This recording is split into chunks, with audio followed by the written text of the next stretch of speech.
Stay tuned for a chilling video breaking down the future of AI that sounds eerily similar to dystopian films such as The Terminator and The Matrix. Is that the reason you were censored and deplatformed, the reason I was deplatformed and others, is because the companies building the base layers of the language models did not want your thoughts and your words to be scraped as part of the language model neural network training.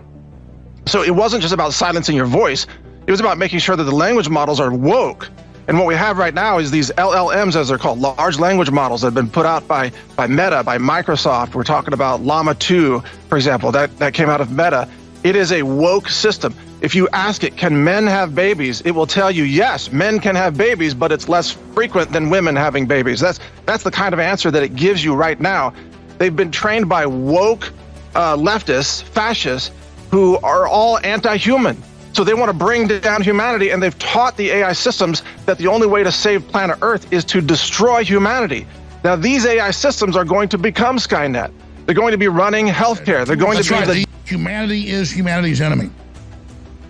Yeah, look, once they hand over more and more power to these AI systems, because they've been programmed by woke radical leftists who hate humanity and who hate America, by the way, these AI systems will begin to take over the courtrooms. This is coming in the next few years because they will be considered non-biased, believe it or not.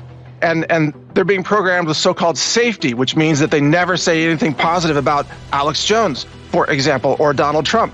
So these will take over the courtrooms. You won't even have the possibility of a human judge having compassion for you anymore. The judges will be replaced by Skynet. More executive functions across corporations, the vaccine industry, the medical industry is being taken over by AI right now. I got to tell you, I've spoken with AI engineers and architects of large language models. Their phones are ringing off the hook because all of the healthcare systems are calling them, wanting to fire 80% of their customer service staff and turn it over to AI systems that will interact with the public. This is also happening across finance and government, and it will creep into education and the military-industrial complex. In fact, I've got big breaking news to share with you on Friday about the Pentagon running simulations of AI-controlled vehicles, infantry fighting vehicles, and Abrams tanks in battlefield simulations where they turned it over to AI pilots. So we'll talk about all that Friday, but there's a lot to this, Alex. There's a lot. It should be so simple to stop what they're doing.